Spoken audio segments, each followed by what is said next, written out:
내 마음을 드리는 거고 내 것을 하나님께 드리는 건데, 우리 안타깝게도 헌신 예배 드리지만 헌신 예배에 드린 것보다는 그냥 예배 순서만 맡아서 하는 그런 유의 헌신 예배라면 사실은 헌신 예배라 하지 말고 담당 예배 뭐 이런 형식으로 바꿔야 될 겁니다.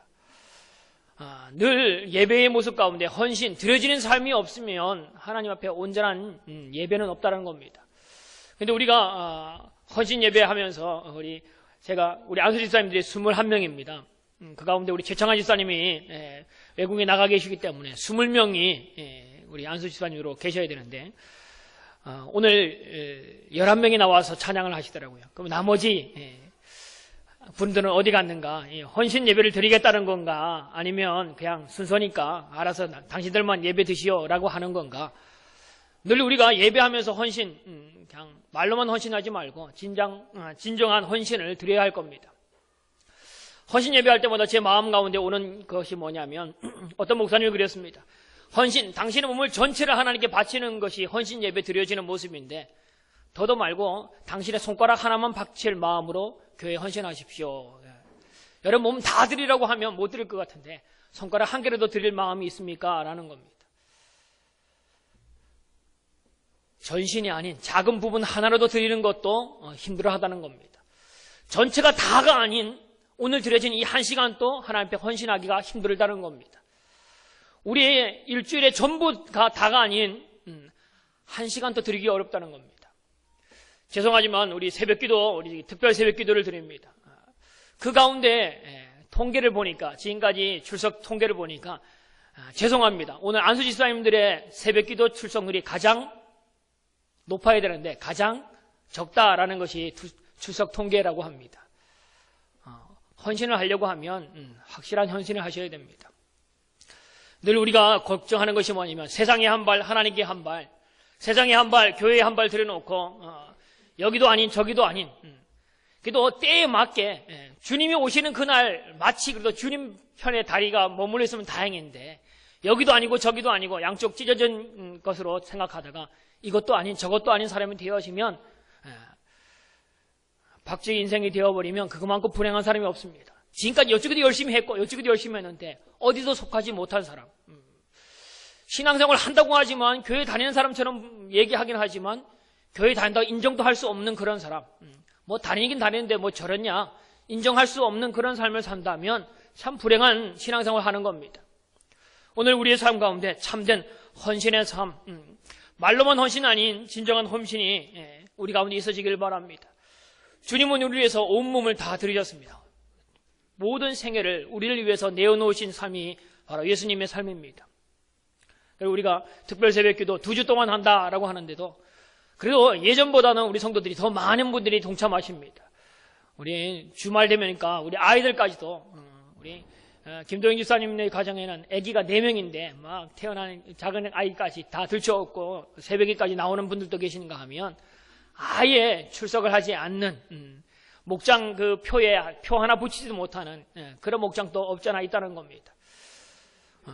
주님 우리를 위해서 다 주는데 내어줬는데 주님과 함께 하겠다는 한 시간, 물론 새벽이 힘들지만 그 한 시간 드릴 수도 없는 그 몸이라면 우리 한번 생각해 봐야 된다라는 겁니다.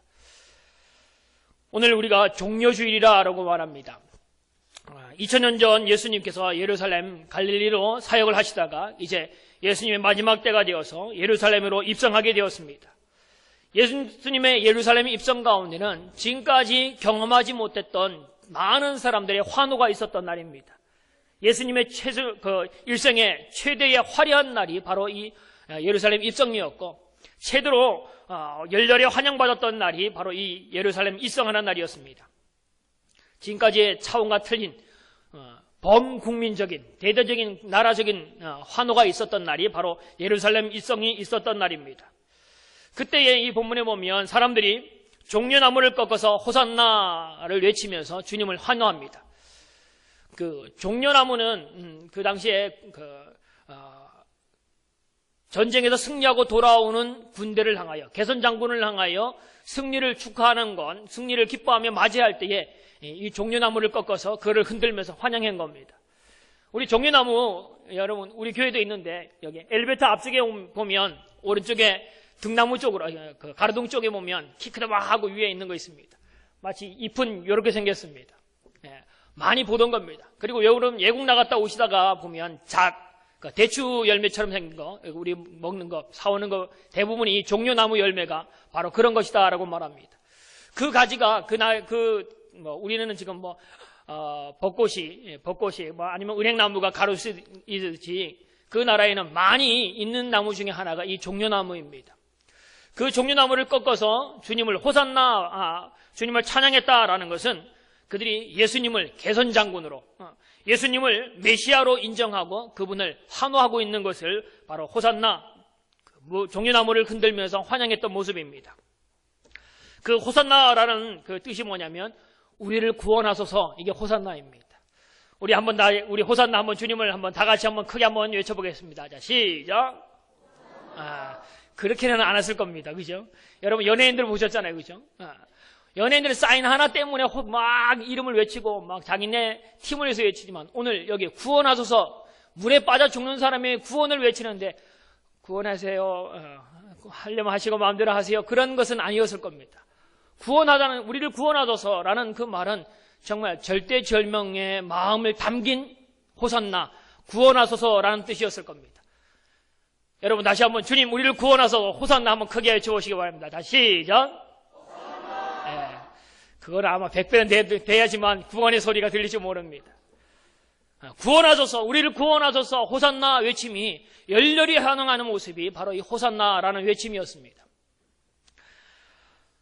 이 예루살렘의 그 호산나 외침은 그들의 삶 가운데 예수님을 왕으로, 그들의 구원자로 인정하고 그분을 받아들이는 것 가운데 예루살렘에서 외치는 소리였습니다.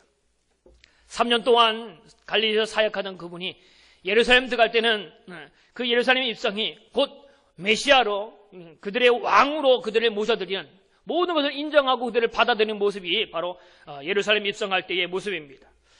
스가랴 9장 9절에 보면 예수님의 메시아 입성, 예수님이 예루살렘 입성할 때에 그것이 예언되어 있는 말씀을 합니다. 예루살렘 입성에는 두 가지 의미가 있습니다. 하나는 뭐냐면 조금 전에 말했듯이 메시아로, 왕으로의 입성을 하나는 이야기합니다. 예수님이 태어나셔서 예루살렘에 오실 때는 메시아로 탄생할 것을 이야기했고 메시아로 하나님의 거룩한 일들을 감당할 것을 예언되어 있던 말씀, 그 말씀이 그대로 실천되었다라는 겁니다. 두 번째의 예루살렘의 입성의 의미는 뭐냐면 바로 제물로서, 산 제물로 드려지기 위한 죽음의 입성이 바로 예루살렘 입성이었습니다. 장차 예수님이 이 땅에 오셔서 어린 양처럼 모진 고난을 받으시고 십자가에 죽으실 것이 성경에 예언되어 있었고 그 메시아로 오늘 예루살렘에 입성한다라는 것이 오늘 예언되어 있었고 예루살렘 입성은 곧 그 예언의 성취를 말하는 겁니다. 이날 예수님이 대대적인 환호를 받았는데 전국에서 모여드는 사람들이 엄청나게 많았다고 합니다. 특히 그 다음 날이 예루살렘 입성하고 그 다음에 기다렸던 명절이 유대인들 가운데 가장 중요한 절기인 유월절이 그 바로 뒤에 있었기 때문에 많은 사람들이, 유대인의 사람들이, 많은 사람들이 예루살렘에 모였다라는 겁니다. 주석자들의 이야기하기를 그날에 예루살렘에 모인 인원수가 270만 명이 넘는 인원수가 유대인들이 예루살렘에 모였다라고 말합니다. 예루살렘에 모여서 유월절을 지키는 것은 번제물을 하나님께 드리는 겁니다. 자기의 죄의 값을 치르는 일들을 유월절에 와서 그 제사를 드리는데 그때의 희생에 드려진 양의 숫자가 25만 6,500마리 정도의 양을 번제로 드려졌다고 말합니다. 270만이 와서 270만 명이 와서 그 가정들이 드린 것이 25만 6,500마리 정도의 양을 희생제물로 가족대로 드렸던 것이 있다라고 그들이 이야기합니다. 이 6월절 절기에 그들이 모이는 이유들은 보면 당시에 그들 가운데는 어떠한 희망도 없는 상황입니다. 시대가 너무 암울한 시대입니다. 로마의 억압과 로마의 착취 가운데서 늘 억눌려 있던 유대인들, 그들이 오늘 6월절에 모이기 시작합니다.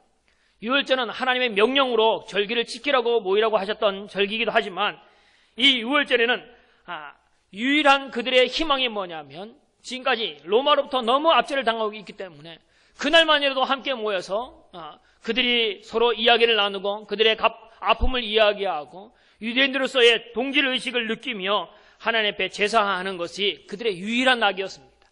로마의 압제로부터는 어떠할 수 없지만 그들끼리, 유대인들끼리 모여서 서로 동질의식을 가지고 서로 그래도 한마음 한뜻 되자고 모이는 건 그들의 유일한 희망이, 그래도 힘들어도 명절 때 고향에 내려가서 형제들과 가족들과 함께 할 때 그래도 힘을 얻게 되는 겁니다.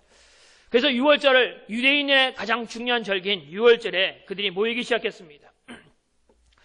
우리도 나라를 잃어버렸을 때에 농사를 지어도 일제가 마음껏 막 빼앗아가는 경우도 있었습니다. 농작물만 착취하는 것이 아니라 우리의 숟가락까지도, 우리의 이름까지도 빼앗아갔고 또한 많은 여인들까지도 빼앗긴 때가 바로 나라를 빼앗긴 때였습니다. 바로 이러한 열심히 해도 빼앗기는 허무한 인생을 살고 있는 것이 바로 이 유대인들이었습니다.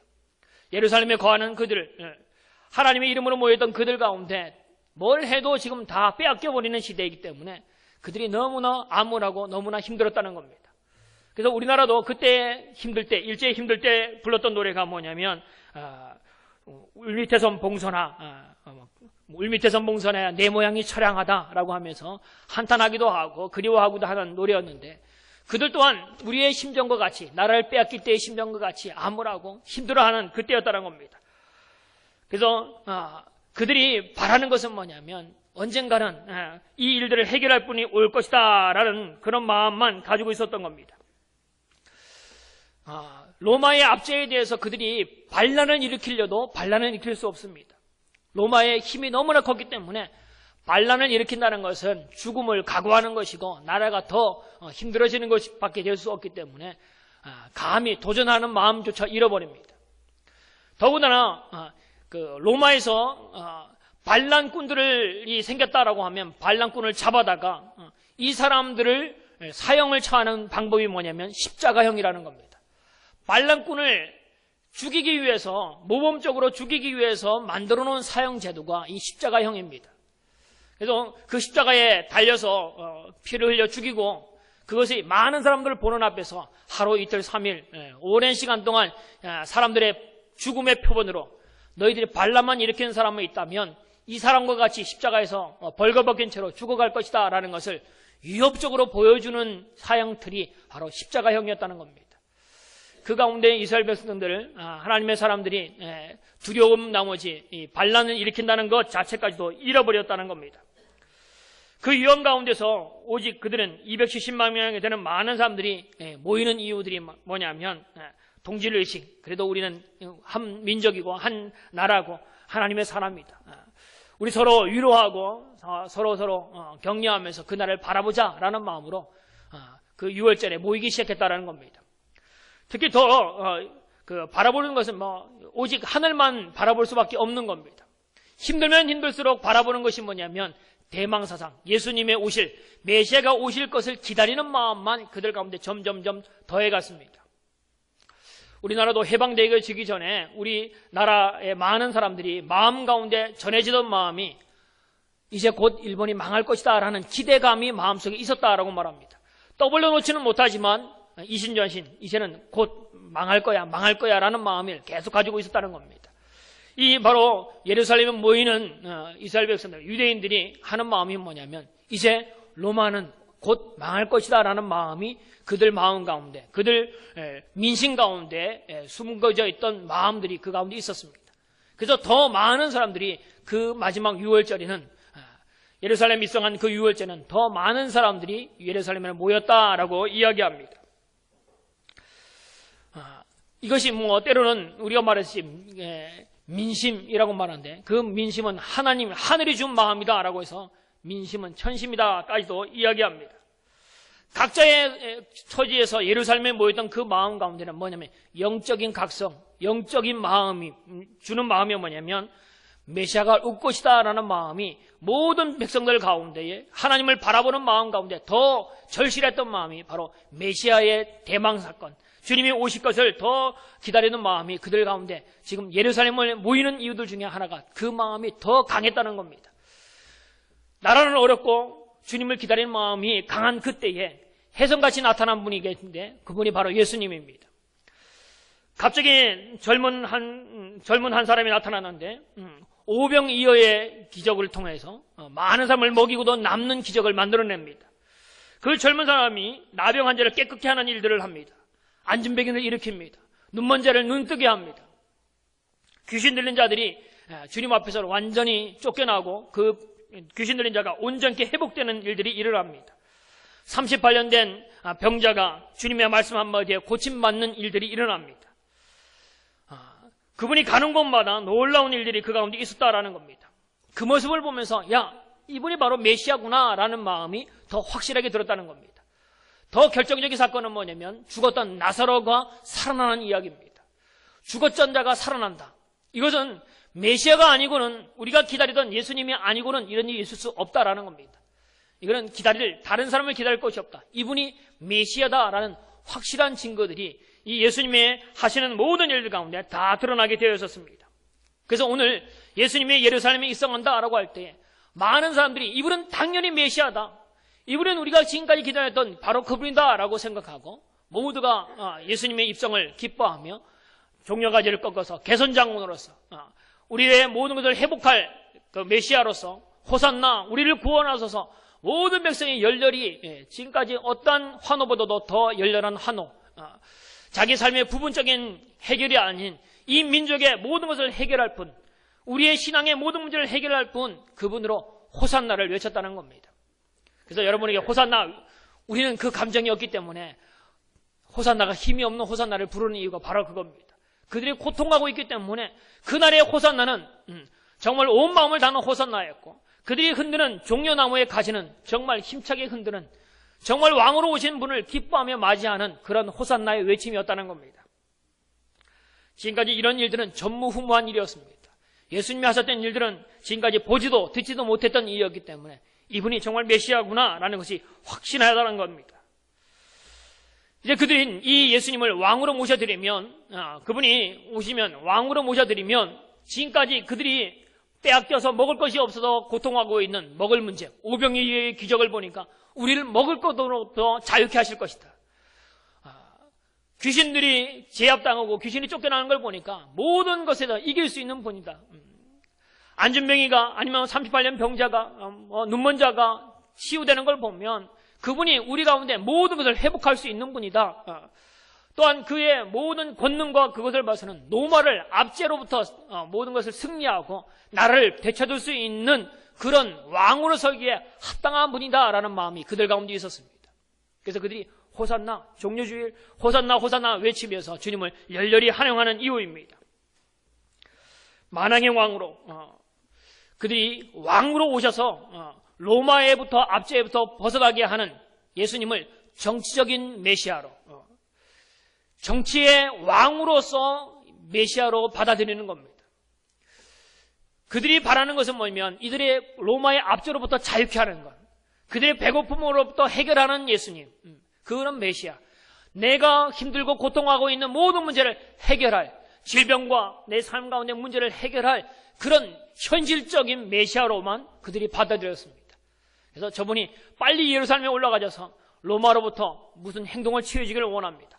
빨리 올라가셔서 지금 로마에 대해서 어떤 강력한 선포를 외치고 로마를 대항해서 싸워줄 것을 원하는 마음에 예수님을 환영하며 입성을 기다리고 환영하고 있는 겁니다. 그런데 예수님은 예루살렘에 입성해 의미가 틀립니다. 예수님을 맞이하는 이스라엘 백성들의, 유대인들의 받아들임은 뭐냐면 왕으로 오십시오. 우리의 지금 빼앗긴 나라와 빼앗긴 자유와 빼앗긴 모든 것으로부터 자유케 해주는 현실적인 왕으로 와주십시오라는 정치적인 왕을 요구하지만 예수님은 정치적인 왕이 아니었습니다. 예수님이 오신 이유는 우리를 구원하기 위한 주님의 오심이었습니다. 예루살렘에 베들레헴에 태어나실 때부터 주님이 하신 일들은 우리를 죄에서 구원할 주로 오셨다라고 이야기합니다. 근데 많은 사람들이 바라는 것은 뭐냐면 우리의 죄로부터 구원, 영원한 죄로부터의 구원과 하늘나라를 위한 그 구원을 말하는 것이 아니라 그거는 나중이고 오늘 당장 내 눈앞에 있는 먹을 것, 내 삶의 자유, 내 나라의 억압으로부터 나를 좀 살려주는 그런 메시아로 오기를 바란다는 겁니다. 예수님이 예루살렘에 올라가면서도 마음 가운데 아마 무거웠을 겁니다. 저들이 바라는 것은 하나님의 뜻이 아닌 저들이 원하는 메시아를 기다리고 있다는 겁니다. 이제 4일, 5일 후면 예수님은 십자가의 죽음을 향하여 나아가고 있는데 이스라엘 백성들은 반대로 죽음이 아닌 승리의 왕으로, 나라를 회복할 왕으로만 외치는 겁니다. 백성들의 바라는 마음, 저들의 바라는 마음은 정치적인 겁니다. 현실적인 겁니다. 주님이 원하는 것, 주님이 원하는 메시아가 아닌, 주님이 원하시는 일들이 아닌 자기들의 외침만 내뱉고 있는 호산나입니다. 여러분, 우리가 주님을 찬양하지만, 여러분 주님을 예배하지만 여러분의 예배가 오늘 호산나 외치는 이 백성들의 외친 것 같이 주님이 원하는 것을 향하여 외침이 아니라 내가 원하는 것을 외치는 그 모습을 갖고 있다면 우리 또한 이 모습입니다. 오늘 나를 구원하소서, 우리를 구원하소서 호산나 호산나 외쳤던 그 사람들, 예수님이 강력한 정치적인 왕으로 와서 로마를 이겨낼 그런 분으로 생각했는데 며칠이 지나면서 보니까 주님이 하시는 얘기가 예루살렘 올라갈 때부터 제자들에게 또한 많은 사람에게 이야기하는 것이 서기관과 대제장들에게 팔려서 붙들림 받아서 고난받고 나는 죽을 것이다. 죽은 이후에 3일 만에 다시 부활할 것이다. 왕으로 너희를 회복할 것이다가 아니라 잡혀서 고난받고 십자가에 죽을 것이고 다시 부활할 것이다 라는 이야기만 계속 반복하는 겁니다. 아니나 다를까 예수님은 로마 병정들에게 힘없이 붙잡혀서 끌려갔고 그 가운데 재판받으면서 사형이 선고되어지는 십자가에 못 박혀지는 일들까지 그 모습이 그대로 드러납니다. 강력한 메시아가 아닌 힘없이 붙잡혀 죽어가는 그 예수님을 보고 사람들은 호산나 우리를 구원하소서 그 마음에 돌아서서 그들이 하는 얘기가 저 사람을 죽여라 라는 겁니다. 십자가에 못 박혀 죽어라 라고 이야기하는 겁니다. 그들이 바라는 예수님이 틀렸기 때문에 오늘 그들은 반대 이야기, 구원자가 아닌 죽여야 할 사람으로, 죽여야 할 예수로 그들이 고백한다는 겁니다. 우리의 신앙 가운데 주님을 찬양하고 주님을 높이는 것 가운데 정말 내가 높이는 그 주님, 내가 찾는 그 주님이 이스라엘 백성과 같이, 하나님의 백성들과 같이 하나님의 원하는 것이 아닌 내가 원하는 것을 외치는 그런 신앙생활, 그런 외침, 그런 찬양, 그런 기도를 하고 있지 않는가라는 것을 돌아봐야 된다는 겁니다. 누구보다도 열심히 호산나 외쳤습니다. 누구보다도 뜨겁게 찬양했습니다. 누구보다도 열심히 봉사했습니다. 그런데 그 방향이 무엇을 위해서 열심을 품었냐라는 겁니다. 내 마음대로 되지 않으니까, 내 뜻이 이루어지지 않으니까, 내가 소망하는 예수가 아니다라는 생각이 드니까 이스라엘 백성들은 그때부터는 예수님을 구원자가 아닌 죽여도 마땅한 사람, 우리를 위해서 그런 일들 안 할 것이라면 당신은 죽어야 됩니다. 그래서 모든 백성이 외치는 소리가 저 사람을 십자가에 못 박으라, 십자가에 죽여라 라고 호산나가 십자가에 못 박으라는 소리로 바뀌었다는 겁니다. 여러분과 저가 다른 모양, 그들이 그럴 수가 있느냐라고 할지 모르지만 여러분과 저 또한 그 삶을 살고 있는지도 모릅니다. 우리가 예수를 믿는다고 하지만, 주님을 찬양하고 주님을 믿는 자라고 이야기하지만 우리 가운데 예수를 믿는 근본적인 이유가 어디 있냐는 겁니다. 주님을 열렬히 사모하고 따라가는 이유가 어디 있습니까? 여러분이 기도를 들어주시는 하나님, 여러분의 마음을 평안케 하시는 하나님, 여러분의 가정의 일들을 잘되게 하시는 하나님, 여러분을 더 높은 자리로, 더 좋은 곳으로, 더 많은 곳으로 채우신 그 하나님을 바라보며 호산나, 나의 기도를 들어주시는 하나님, 우리 가정에 평안을 주시는 하나님, 내 경제적인 문제를 해결하시는 하나님, 나를 위해서 모든 일들을 희생하신 하나님, 그분을 외치고 그분을 향하여 찬양하고 그런 잘되는 일들을 향하여 기뻐하며 호산나 주님을 찬양하는 모습은 아니냐라는 겁니다. 그런 믿음을 살던 사람들이 기도해도 문제가 해결되지 않고, 신앙생활을 열심히 했지만 교회에서 나를 알아주지 않고, 직분자로 세워지지 않고, 다른 사람들이 나에 대해서 좋은 얘기 해주지 않으면 어떤 일이 생깁니까? 내가 교회 와서 열심히 봉사했으면 내가 어느 정도 직분도 올라가야 되고, 내가 그렇게 새벽을 깨우며 기도했으면 내 삶 가운데 좋은 일들이 생겨야 되는데, 오늘보다는 그래도 내일에 좀 희망이 있는 일들이 내 가운데 조금이라도 있어야 될 텐데, 그렇게 기도해도 자꾸 나락으로 떨어지고, 그렇게 기도해도 내 가정에 변화가 없는 그 삶이 있을 때에, 기도해도 소용이 없구나. 교회 다녀도 열심을 해도 필요가 없구나. 그런 신앙이라면, 그런 예수 믿는 것이라면 내던져보는 것이 낫겠다. 혹 그러한 사람들을 여러분 주변에 만나보지 못했습니까? 혹 우리가 지금 그러한 삶을, 그런 과정을 겪고 있는 사람은 아닙니까? 내가 원하는 것 위에서 주님을 세운다는 겁니다. 오늘 이스라엘 백성들이 예수님을 왕으로 세웁니다. 그래서 왕으로 세우는 이유는 우리를 구원하십시오. 우리 노마의 압제부터 우리를 해결해 주십시오. 먹을 것을 우리를 채워주십시오. 우리의 질병과 아픔을 해결하는 분으로 내 앞에 서 주십시오 라고 내가 만들어 놓은 예수를, 내가 만들어 놓은 왕으로 예수님을 만들려고 한다는 겁니다. 내가 하는 기도가 예수님은 나를 치료하는 분으로, 내가 하는 찬양은, 내가 찬양하는 것, 내가 헌금하는 것, 그것만큼 내게 더 많은 것을 채워줄 분으로 예수님을 그 자리에 올려놓는 겁니다. 그리고 예수님, 나를 위해서 구원하십시오. 나를 위해서 우리 가정이 잘되게 하십시오. 나를 위해서 이 문제를 해결해 주십시오.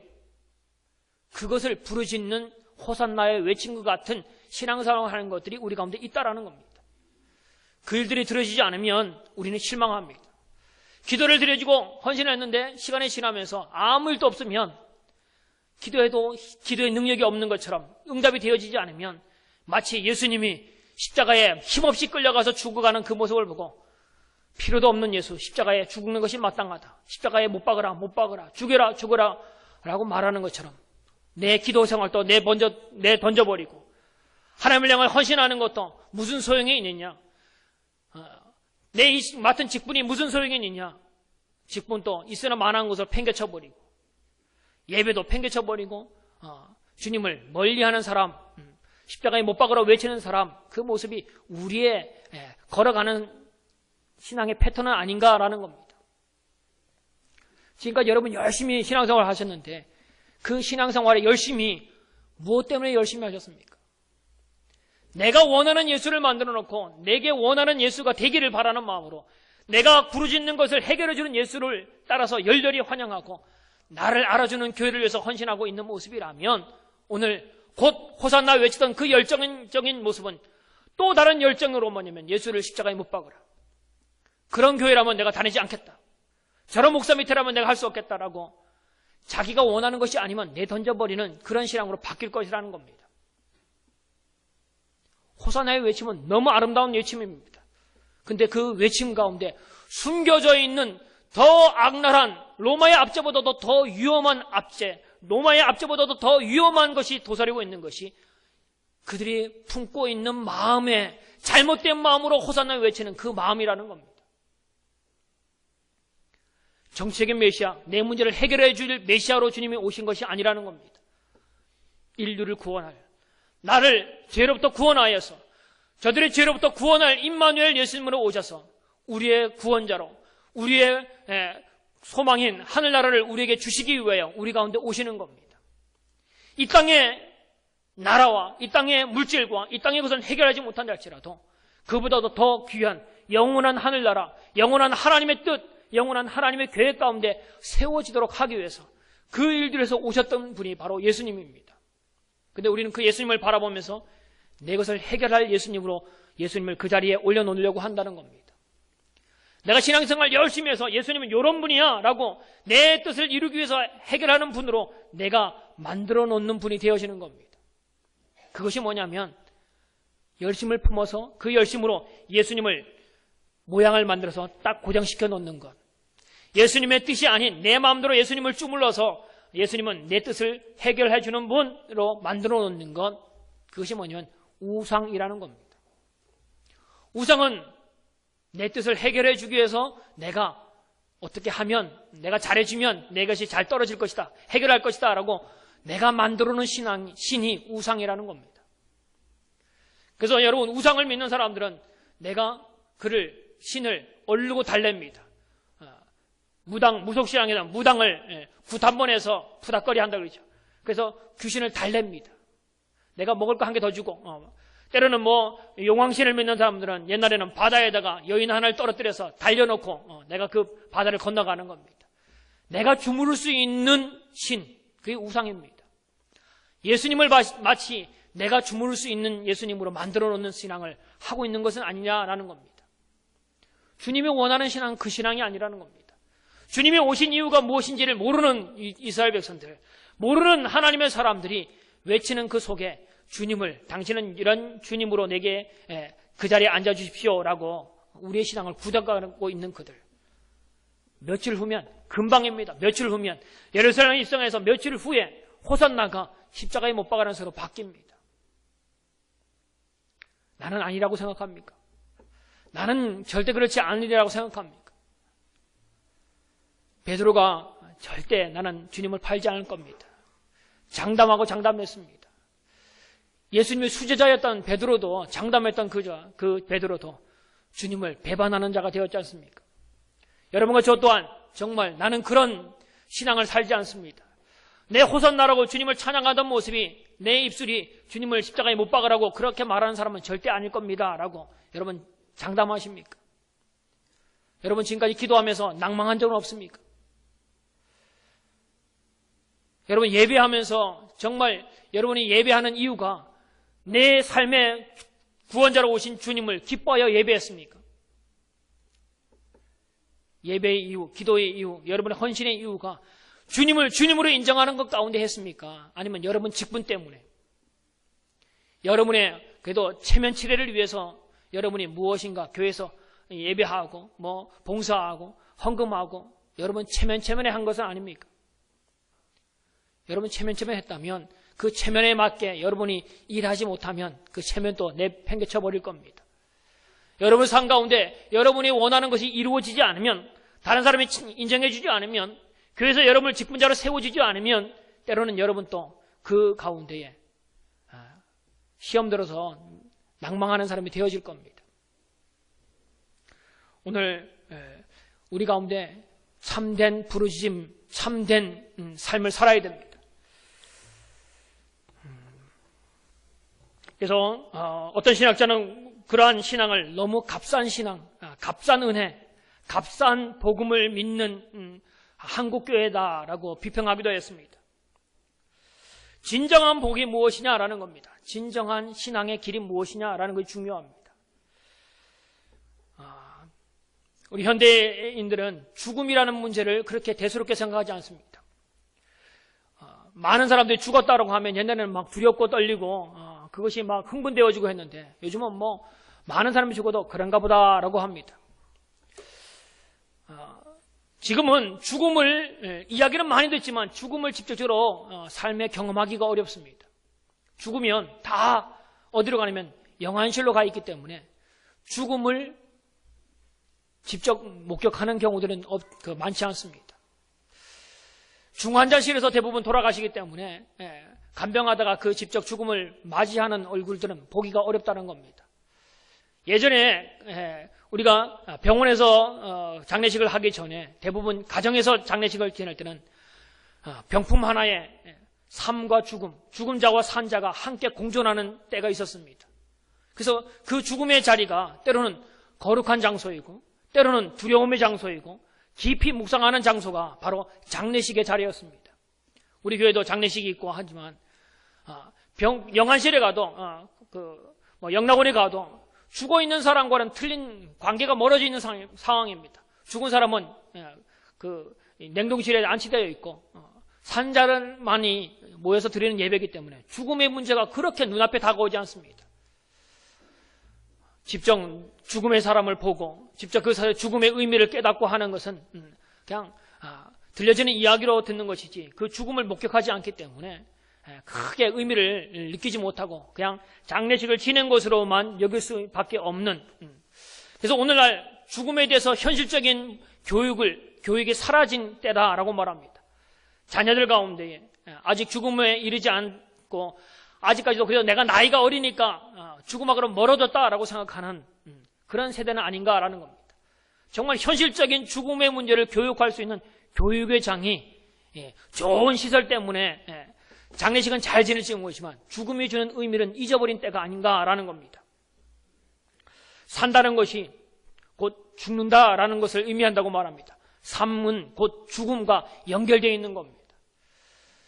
백지장 한 장처럼 아주 얇은 막처럼 죽음과 삶은 함께 있는 겁니다. 살아있는 것처럼 보이지만 곧 죽을 수밖에 없는 것. 그래서 우리가 늘 죽음에 관해서 마음에 가지고 살아야 됩니다. 성경은 우리에게 이야기합니다. 내가 그리스도와 함께 십자가에 못 박혔나니 그런즉 이제 내가 산 것이 아니요 오직 내 안에 그리스도께서 사신 것이라. 이제 내가 육체 가운데 사는 것은 나를 사랑하사 나를 위하여 자기 자신을 버리신 하나님의 아들을 믿는 믿음 안에서 사는 것이다 라고 말합니다. 주님과 함께 십자가에 죽는 삶, 십자가에 함께 죽음의 삶을 살아가는 삶, 이것이 예수님을 믿는 삶이라는 겁니다. 그런데 우리는 죽음을 향하여 삶이 아니라 살려고 발버둥치는 삶을 삽니다. 웰빙을 많이 이야기하지만 웰다잉은 잊어먹습니다. 오늘도 잘 살기 위해서 힘씁니다. 주님이 오신 것은 잘 죽은 것이 무엇인지를 보여주는 삶이었습니다. 주님의 삶은 우리에게 삶이란 무엇인지를 보여주기 위한 삶, 바로 우리를 위한 삶을 사셨고, 예수님의 죽음은 우리에게 어떤 죽음을 죽어야 되는지를 보여주는 죽음, 우리를 위한 죽음이었습니다. 예수님의 삶과 예수님의 죽음, 그것은 우리를 위해서 사셨고 우리를 위해서 죽음의 삶 그 길을 걸어가셨다라는 겁니다. 예수님의 모든 삶이 바로 우리를 위한 모든 일이었다라는 겁니다. 그래서 우리가 주님의 그 길을 따라가는 사람이 되어야 됩니다. 예수님의 죽음을 따라가던 사람들, 예수님의 죽음이 아주 동떨어진 죽음이 아니었습니다. 예수님의 죽음을 목격한 사람들, 예수님의 죽음을 마음에 받아들였던 많은 제자들이 예수님의 죽음과 같이 하늘나라를 향하여 그들의 삶을 내던지는, 그들의 삶을 죽음과 맞바꿀 수 있는 순교의 길들을 제자들이 다 그 길을 걸어갑니다. 자기의 모든 삶이 주님의 은혜 가운데 있다는 것을 알고 스데반 집사 또한 죽어가면서 십자가를 향하여 예수님을 걸어갔던 그 길을 증거하면서 그들을 용서해달라고, 저들이 하는 일들이 무엇인지 몰라서 저렇게 하고 있으니까 하나님 용서해달라고 주님의 그 마음을 품고 그 주님의 길을 따라가면서 죽음으로 맞이했던 것이 스데반의 모습이었습니다. 사도 바울 또한 그러한 죽음의 길을 걸어갑니다. 또한 신앙의 선구자였던 폴리갑 또한 사형장에서 화형당하며 죽음에 이르기까지 주님을 잃어버리지 않고 주님을 고백하며 그 죽음을 맞이합니다. 많은 사람들이, 예수를 믿는 많은 사람들이 그 죽음의 일들 가운데 아둥바둥하는 것이 아니라 그 죽음의 순간에 자기를 죽이는 사람들을 향하여 악을 지르고 어떤 소리를 지르고 그들을 욕하고 하는 것이 아니라 그 죽음의 순간에 의연하게 받아들인다라는 겁니다. 물론 순교하는 고난의 순간에도 그들이 의연하게 받아들입니다. 그런데 정말 믿음의 사람들은 고난의 순간이 아닌 마지막 생명이 넘어가는 순간, 죽음을 맞이하는 그 순간도 믿는 사람과 믿지 않는 사람의 분명한 갈림길이 거기 있습니다. 그 죽음이 다가올 때에 그 죽음을 의연하게 받아들이는가, 영원한 천국을 소망하는 하나님이 열어주신 그 일들을 바라보며 그 죽음을 얼만큼 의연하게 받아들이냐라는 겁니다. 오늘 또 살고자 하는, 세상에서 떵떵거리며 살고자 하는, 내가 누리고 있는 것을 더 누리며 조금이라도 더 살고자 하는 그런 것에 눌려있는 사람이냐, 아니면 주님과 함께하는, 주님이 나를 위해서 거저갔던 그 십자가의 죽음을 맞이하고 주님과 함께 십자가에 함께 하나가 되어지는 그 죽음의 길들을 걸어가느냐라는 겁니다. 오늘 헌신 예배를 합니다. 헌신 예배, 주님을 위하여 죽음의 길을 함께 가는 겁니다. 죽음, 오늘 여러분에게 말하는 것은 생명의 죽음을 말하는 것이 아니라 영적인 죽음의 길이 우리 가운데 있어야 됩니다. 오늘 바울의 이야기는 나는 날마다 죽노라 라는 이야기를 합니다. 내가 죽고 곧 주님이 사는 겁니다. 이게 오늘 우리의 신앙의 헌신의 이유가 되는 겁니다. 내가 죽고 주님이 사는 건, 내가 죽고 주님이 산다는 것은 곧 주님의 이름으로 내 삶을 드리는 삶을 사는 겁니다. 그 삶은 바로 주님의 이름으로 섬기는 삶을 사는 겁니다. 주님이 우리를 위해서 이 땅에 자기의 모든 삶을 내어놓고 우리를 섬겼듯이 오늘 우리가 십자가의 길을 걸어가는 우리의 삶들 가운데 또 다른 섬김의 사람으로, 그 섬김은 하늘나라의 복음을 덧입도록 하기 위한 섬김입니다.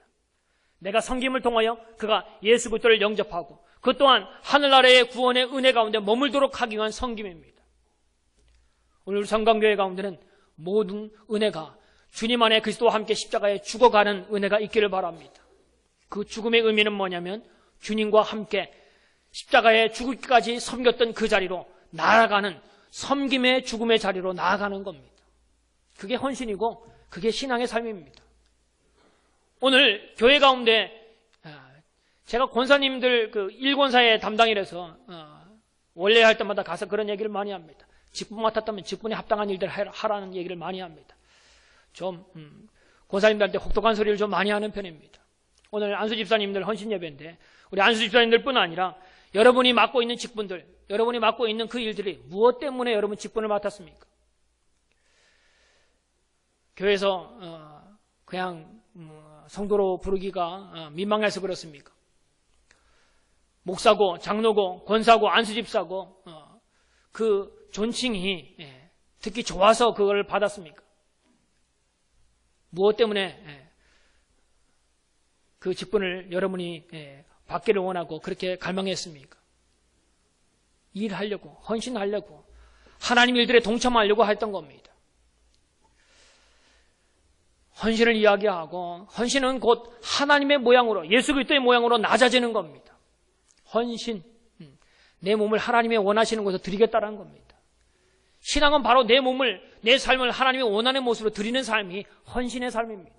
그게 바로 신앙의 예배이고 그게 바로 기도하는 모습입니다.